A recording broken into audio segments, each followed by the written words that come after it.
Hi everyone, welcome to ദിശ academy. എൻ്റെ പേര് ഐശ്വര്യ എന്നാണ്. അപ്പോൾ നമ്മുടെ ഗ്രൂപ്പ് ഡി എക്സാമിൻ്റെ ഫിസിക്കൽ എഫിഷ്യൻസി ടെസ്റ്റ് എങ്ങനെയാണെന്ന് അറിയാൻ ഒരുപാട് പേർക്ക് താല്പര്യം ഉണ്ടെന്നറിയാം. അപ്പോൾ അതിൻ്റെ ഡീറ്റെയിൽസ് ആണ് നമ്മൾ ഇന്ന് നോക്കാൻ വേണ്ടിയിട്ട് പോകുന്നത്. ഗ്രൂപ്പ് ഡിയുടെ നോട്ടിഫിക്കേഷൻ ഈ വരുന്ന ഡിസംബറിൽ തന്നെ വരുമെന്നാണ് നമ്മൾ എക്സ്പെക്ട് ചെയ്യുന്നത്.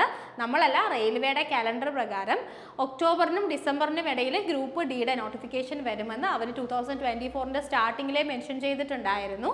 അപ്പോൾ അങ്ങനെ നോക്കുമ്പോൾ ആ കാലണ്ടറിൽ പറഞ്ഞിരുന്ന ബാക്കി എല്ലാ കാര്യങ്ങളും കറക്റ്റായിട്ട് നടന്നിട്ടുണ്ട്. അതായത് ALP എക്സാംസ് ആയിക്കോട്ടെ, RPF ആയിക്കോട്ടെ, ജൂനിയർ എഞ്ചിനീയർ ആയിക്കോട്ടെ, അതെല്ലാം കറക്റ്റായിട്ട് നടന്നിട്ടുണ്ട്. അങ്ങനെയാണെങ്കിൽ ഇപ്പോൾ ഡിസംബർ ആയതുകൊണ്ട് തന്നെ ഈ മാസത്തിൽ തന്നെ നമുക്ക് എന്ത് പ്രതീക്ഷിക്കാം? ഗ്രൂപ്പ് ഡിയുടെ നോട്ടിഫിക്കേഷൻ പ്രതീക്ഷിക്കാം. അപ്പോൾ ഗ്രൂപ്പ് ഡി എക്സാമിൻ്റെ ഒരു പ്രൊസീജിയർ എന്ന് പറയുമ്പോൾ നമുക്കറിയാം, നമുക്ക് ഒരു കമ്പ്യൂട്ടർ ബേസ്ഡ് ടെസ്റ്റ് ഉണ്ടായിരിക്കും. റിട്ടേൺ ടെസ്റ്റ് എന്ന് വെച്ച് കഴിഞ്ഞാൽ കമ്പ്യൂട്ടർ ബേസ്ഡ് ടെസ്റ്റ്. ഓക്കെ, അതിനുശേഷം ഫിസിക്കൽ എഫിഷ്യൻസി ടെസ്റ്റ് ഉണ്ടായിരിക്കും, പിന്നെ ഡോക്യുമെൻറ്റ് വെരിഫിക്കേഷൻ. ഈ രീതിയിലാണ് ഇതിൻ്റെ സെലക്ഷൻ പ്രോസസ്സ് പോവുക.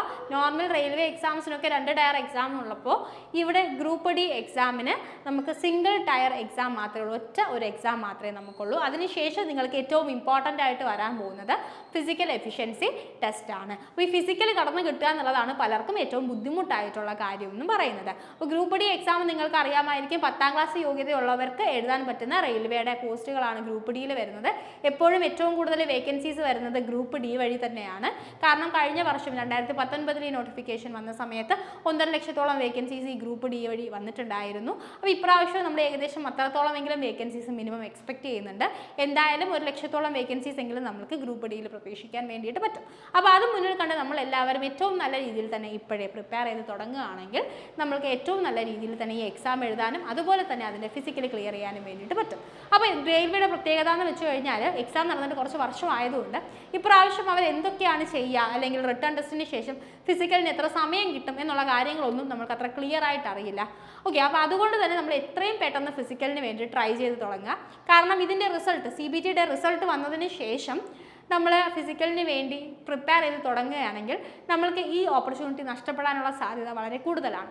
അപ്പോൾ അതുകൊണ്ട് തന്നെ നമ്മൾക്ക് എങ്ങനെയാണ് ഇതിൻ്റെ ഫിസിക്കൽ, അതിന് വേണ്ടി എന്തൊക്കെയാണ് ചെയ്യേണ്ടതെന്ന് നോക്കാം. അപ്പോൾ റിട്ടേൺ ടെസ്റ്റ് എന്ന് പറയുമ്പോൾ നമുക്കറിയാം, ജനറൽ സയൻസിൽ നിന്ന് 25 ക്വസ്റ്റ്യൻസ് ഉണ്ടായിരിക്കും, മാത്സിൽ നിന്ന് 25 ക്വസ്റ്റ്യൻസ്, ജനറൽ ഇൻ്റലിജൻസ് ആൻഡ് റീസണിങ്ങിൽ നിന്ന് 30 ക്വസ്റ്റ്യൻസ്, അതുപോലെ തന്നെ ജനറൽ അവയർനെസ് ആൻഡ് കറണ്ട് അഫയേഴ്സിൽ നിന്ന് 20 ക്വസ്റ്റ്യൻസ്. ഇത്രയും ക്വസ്റ്റ്യൻസ് ആണ് നിങ്ങൾക്ക് ഉണ്ടാവുക. മൊത്തം 100 ക്വസ്റ്റ്യൻസ് ഉണ്ടായിരിക്കും. ഈ 100 ക്വസ്റ്റ്യൻസ് സോൾവ് ചെയ്യാൻ വേണ്ടിയിട്ട് നിങ്ങൾക്ക് 90 മിനിറ്റ് സമയം, അതായത് 1.5 മണിക്കൂർ സമയമായിരിക്കും ഉണ്ടാവുക. നെഗറ്റീവ് മാർക്കിംഗ് കൊണ്ട് ഓരോ തെറ്റുത്തരത്തിനും 1/3 മാർക്ക് കുറഞ്ഞുകൊണ്ടേയിരിക്കും. ഓക്കെ, അപ്പോൾ ഈ രീതിയിലായിരിക്കും നിങ്ങളുടെ CBT എക്സാം. CBT എക്സാം നിങ്ങൾ ക്ലിയർ ചെയ്ത് കഴിഞ്ഞാൽ നിങ്ങൾക്ക് അടുത്തുള്ളത് ഫിസിക്കൽ ടെസ്റ്റാണ്. അപ്പോൾ ഫിസിക്കൽ ടെസ്റ്റ് എങ്ങനെയായിരിക്കും എന്ന് ചോദിച്ചു കഴിഞ്ഞാൽ, CBTയിൽ ഒരു പെർട്ടിക്കുലർ മെറിറ്റിന് മുകളിൽ വരുന്ന ഒരു കട്ട് ഓഫ് ഡിസൈഡ് ചെയ്തിട്ട് അതിന് മുകളിൽ വരുന്ന ആൾക്കാരെയാണ് നമ്മൾ ഫിസിക്കലിന് വിളിക്കുക. അപ്പോൾ കഴിഞ്ഞ പ്രാവശ്യത്തെ നോട്ടിഫിക്കേഷൻ പ്രകാരം എങ്ങനെയായിരുന്നു എന്ന് വെച്ച് കഴിഞ്ഞാൽ, 3 ഇരട്ടി ആൾക്കാരെയാണ് അവർ ഫിസിക്കലിന് വിളിക്കാൻ വേണ്ടി ഡിസൈഡ് ചെയ്തിട്ടുള്ളത്. അതായത് ഇപ്പോൾ 100 വേക്കൻസി ഉണ്ടെങ്കിൽ 300 പേര് അവർ എന്ത് ചെയ്യും? ഫിസിക്കലിന് വേണ്ടിയിട്ട് വിളിക്കും. അപ്പോൾ ഈ നോട്ടിഫിക്കേഷൻ തന്നെ പ്രത്യേകം പറഞ്ഞിട്ടുണ്ടായിരുന്നു, ഫിസിക്കലിന് കൂടുതൽ ആൾക്കാർ ഫെയിൽ ആവാനുള്ള സാധ്യത മുന്നിൽ കണ്ട് ഈ 3 ഇരട്ടി എന്നുള്ളത് ചിലപ്പോൾ അതിൽ കൂടുതലും വിളിക്കാനുള്ള, അതിൽ കൂടുതൽ ആൾക്കാരുടെ ലിസ്റ്റ് ഇടാനുള്ള എന്താ പറയുക, ഒരു അതോറിറ്റി റെയിൽവേക്ക് ഉണ്ടെന്നുള്ള രീതിയിൽ തന്നെയായിരുന്നു കഴിഞ്ഞ നോട്ടിഫിക്കേഷനിലും പറഞ്ഞിരുന്നത്. എന്തായാലും ഇത് മനസ്സിൽ വെക്കുക. ഇപ്പോൾ 1 ലക്ഷം വേക്കൻസീസ് ആണുള്ളതെങ്കിൽ നമ്മൾക്ക് 3 ലക്ഷത്തോളം എന്ത് വരും? ആൾക്കാരെ ഫിസിക്കലിന് വേണ്ടിയിട്ട് വിളിക്കും. അപ്പോൾ നമ്മൾ എന്ത് ചെയ്യണം? ഈ ഫിസിക്കലിന് പോകണം. അപ്പോൾ നമ്മൾ സദേൺ റെയിൽവേ ആണെങ്കിൽ, ചെന്നൈ സോണൊക്കെ ആണെങ്കിൽ എങ്ങനെയായിരിക്കും ഫിസിക്കൽ എന്ന് ഞാൻ നിങ്ങൾക്ക് ഡീറ്റെയിൽ ആയിട്ട് പറഞ്ഞു തരാം.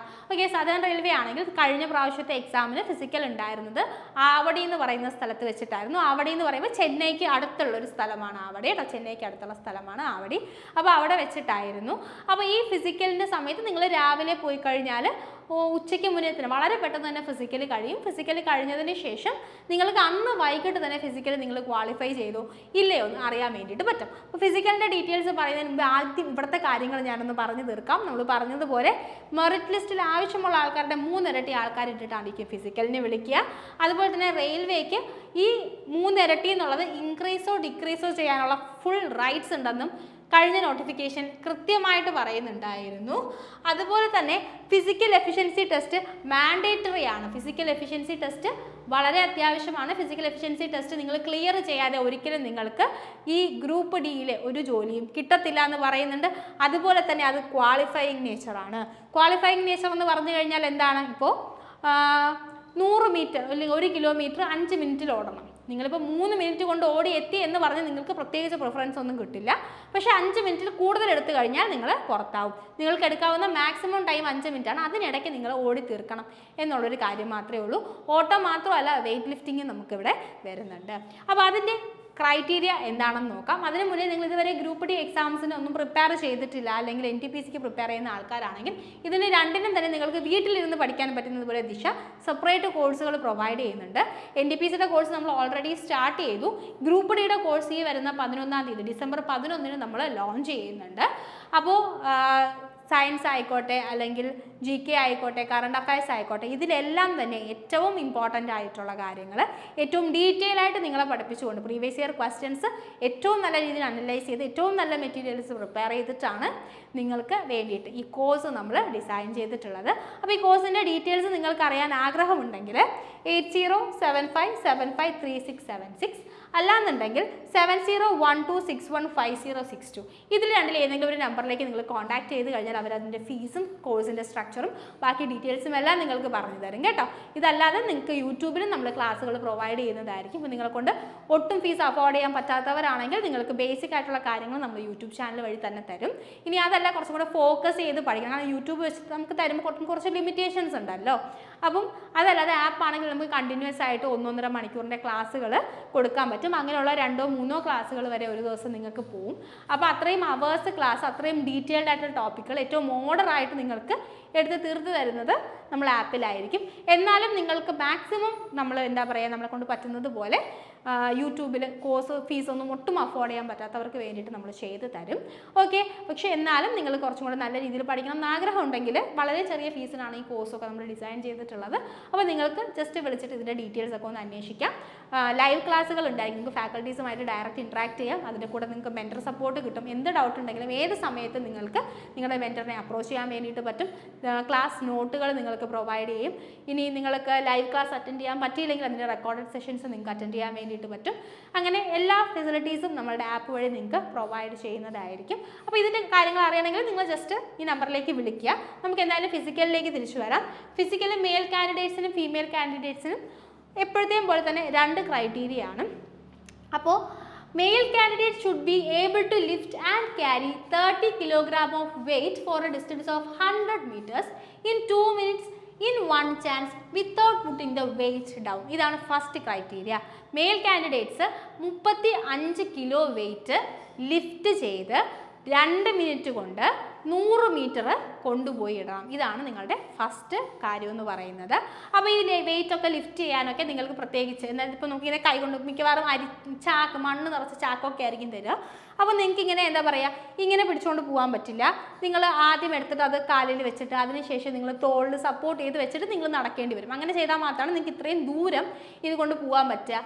അതുപോലെ തന്നെ നമുക്ക് ഭയങ്കര സ്പീഡിൽ ഇത്രയും വെയിറ്റ് കൊണ്ട് ഓടാൻ പാടില്ല. ഭയങ്കര പതുക്കെയും നടക്കാൻ പാടില്ല. അതിനൊരു പ്രത്യേക രീതിയുണ്ട്. നമ്മൾ സ്പീഡിൽ ഓടിക്കഴിഞ്ഞാൽ കാലൊക്കെ ചിലപ്പോൾ ഫ്രാക്ചർ ആവാനൊക്കെ ചാൻസ് ഉണ്ട്. അപ്പോൾ ഇങ്ങനത്തെ കാര്യങ്ങളെല്ലാം നോക്കിയിട്ട് നിങ്ങൾക്ക് കൃത്യമായിട്ടുള്ള ഒരു ഗൈഡൻസോട് കൂടി മാത്രമേ ഈ ഫിസിക്കൽ ചെയ്യാൻ വേണ്ടിയിട്ട് പറ്റത്തുള്ളൂ. അപ്പോൾ നിങ്ങൾ റിട്ടേൺ ടെസ്റ്റിന് പ്രിപ്പയർ ചെയ്യുന്നതിൻ്റെ കൂടെ തന്നെ ഫിസിക്കലിനും കൂടെ പ്രിപ്പയർ ചെയ്യുക എന്നുള്ളത് വളരെ ഇമ്പോർട്ടൻ്റ് ആണ്. നിങ്ങൾ ഫിസിക്കലി ഫിറ്റ് ആണെങ്കിൽ ഓൾമോസ്റ്റ് ഫൈൻ. പക്ഷേ നിങ്ങൾ തീരെ ഫിസിക്കലി ആക്റ്റീവ് ഒന്നും അല്ലാത്തുള്ള ആളാണെങ്കിൽ നിങ്ങൾക്ക് എക്സാമിന് ശേഷം എത്ര സമയം ഫിസിക്കലിന് കിട്ടുമെന്ന് പറയാൻ പറ്റില്ല.